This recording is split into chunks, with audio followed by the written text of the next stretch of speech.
तनया काय झालं? तनया अगं काय झालं सांगणारस का मला तू? काही टेन्शन आहे का? काही प्रॉब्लेम झालाय का? हे बघ प्रेग्नन्सीमध्ये इतकं टेन्शन घेतलेलं बरं नसतं. सांग बरं काय झालंय? कोणाचा फोन आहे? मी बोलते ते आण इथे. काही नाही झालंय, काही नाही झालंय. तनया अगं तुझा चेहरा का पडलाय असा? हे बघ काही असेल तर मला सांग, माझ्यापासून लपवू नकोस, कळलं? कुठे पडलाय माझा चेहरा? आणि काही लपवत नाही मी तुझ्यापासून. तू जा ना बाई, तुझं काम कर. माझ्यापासून लपवू नको, मी खरंच काहीतरी मदत करेन. काही प्रॉब्लेम नाही, तू जा ना मार्केटमध्ये जाऊन भाजी घेऊन ये ना. ठीक आहे मी जाते, तू शांत हो.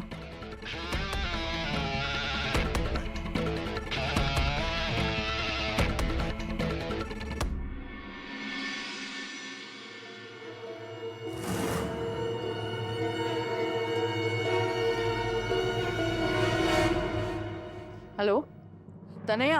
हॅलो मम्मा, अगं काय सारखा सारखा फोन करते? काय चाललंय तुझं? इथे आता वसू होती माझ्या समोर. काय? अरे देवा, ती वस्तू तिथे होती, मग तिने आपलं बोलणं ऐकलं का? आत्ता ऐकलं नाहीये, पण तू जर असे सारखे सारखे फोन करत राहिली ना तर एक दिवस नक्की ऐकेल. आणि तुझ्या या सगळ्या गोष्टींमुळे ना मी अडचणीत येणार आहे. बच्चा, मी असं काही करणार नाहीये. मी काय म्हणते ते जरा ऐकून घेशील का? मम्मा प्लीज, आता मला काही ऐकायचं नाही. आणि मी तुला सांगते, जर तू पैसे मागायला फोन करत असशील ना तर सॉरी, मी नाही तुझी हेल्प करू शकत आहे यावेळेस. म्हणजे काय म्हणजे? मी अखिलकडे एकही पैसा मागणार नाहीये. तनया, असं कसं म्हणू शकतेस तू बच्चा? अगं मम्मा, असं का म्हणतेस का? तू विसरलीस का? आत्ताच पैशावरनं घरात केवढा प्रॉब्लेम झाला होता. माझा आणि अखिलचं तुटता राहिलं. आत्ता कुठे जुळतंय? आता परत या गोष्टीवरनं मला काही प्रॉब्लेम झालेला नकोय आमच्या दोघांमध्ये. ऐक ना बच्चा, मी काय म्हणते ते. हे बघ, मागच्या वेळेला आकाशने मध्यस्थी केली म्हणून आपल्याला 3 महिन्यांची मुदत मिळाली आणि प्रकरण थोड्या दिवसांकरता तरी शांत झालंय. अगं ते प्रकरण शांत होतंय, नाहीतर कोणीतरी मला रोज फोन करून पैशाची मागणी करते. मला कळत नाहीये, कोणीतरी गेम खेळतंय का? ऐक ना तनया, अशा परिस्थितीमध्ये तू जर का माझी साथ दिली नाहीस, मला मदत केली नाहीस, तर प्रकरण खूप वाढेल ग. खूप प्रॉब्लेम्स क्रिएट होतील. ऐक ना मम्मा, हे बघ, हा प्रॉब्लेम आता तुझा आहे. काय करायचं ते तू तुझं बघ. सॉरी, मी नाही तुला हेल्प करू शकत मम्मा यावेळेस. खरंच सॉरी. ऐक ना तनया, काय करू? कुठून आणू मी एवढे पैसे?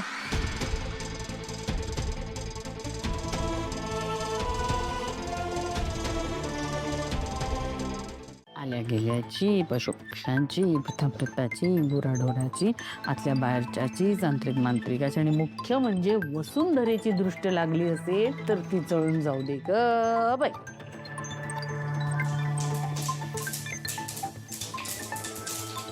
बघ कशी मोहरी तडतडली बघ. मी म्हणत होते ना तिचीच दृष्ट लागली असणार तुला. माझ्या बायकोला चांगली मस्त सद्बुद्धी दे ग बाई. यांना काय झालं? सारखी मेली माझी चेष्टा करत असतात. काय चाललंय तुमचं हे? हा काय चाललंय? तुझं काय चाललंय? काय बोलते सुगत? सगळं चुकीचं आहे ग. अंधश्रद्धा ही अंधश्रद्धा. याचं मीठ मोरी तडतडली म्हणजे काय वसूची दुष्ट लागली? हा, हे बघ, तुझ्या वसूबद्दलच्या रागाला उगाच मीठ मोरीची फोडणी देऊ नकोस. फोडणी कसली? खरंच वसुंधरेची दृष्ट. आकाश, अरे काय तू आलास काय, चाललास काय? जरा काहीतरी चहा पाणी घे, खा वगैरे, फ्रेश हो. कुठं चाललायस एवढं तातडीने? ते आई, मी जरा मार्केटला जाऊन येतो, वसुंधरांना पिकअप करायचंय. देवा, केवढी बायकोची सेवा. आई, अगं त्यांना रिक्षा मिळत नाही म्हणून चाललो. ऐक ना, तू कार नेणार आहेस का? नाही म्हणजे मी जरा अखिलला सांगणार होते की तनयाला आपल्या फॅमिली डॉक्टरला दाखवून आण म्हणून. ओके, काही हरकत नाहीये, मी बाईक घेऊन जाईन. हा आई त्यांच्याकडे का? अगं आमचे डॉक्टर ना खूप चांगले आहेत. इरा सुद्धा तिच्या प्रेग्नन्सीच्या वेळेला त्यांच्याकडेच गेली होती. मला विशाखा म्हणाली की थोडी काळजी घ्यावी लागणार आहे, डॉक्टरांनी सांगितलं थोड्या कॉम्प्लिकेशन्स आहेत. मग एक सेकंड ओपिनियन म्हणून घेऊन जा ना तिला. पण आई, आमचे डॉक्टर पण खूप चांगले आहेत. मी अगदी लहानपणापासून जाते ना, मला सवय आहे त्यांची. अगं हो, ते एक्सपर्टच आहेत, पण माझ्या समाधानासाठी जा. नाहीतर माझा त्यांच्यावर विश्वास आहे म्हणून जा. हो आई, ठीक आहे आम्ही जाऊन येतो. हा. चल आपण आवरूया आणि निघूया. अखिल, माझी पर्स आत राहिली बेडरूम मध्ये, प्लीज घेऊन येतो. आणतो. हा, आता यांच्या फॅमिली डॉक्टरकडे गेले तर माझ्या खोट्या प्रेग्नन्सीचं सिक्रेट सगळ्यांना कळेल. आता मी काय करू?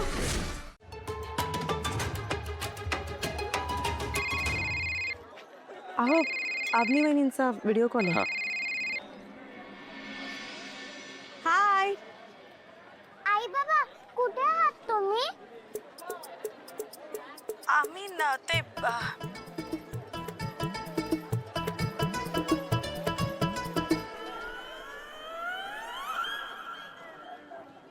तुम्ही आम्हाला सोडून पाणीपुरी खातात आणि ते पण आम्हाला एकटं सोडून.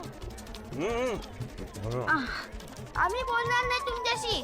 मी पण. मुलांनो ऐका. अरे आपली मुलं पण ना. डोंट वरी, तुम्ही 2 मिनिटात त्यांचा रुसवा दूर करा. दादा 3 वेळ द्या. बघितलंच,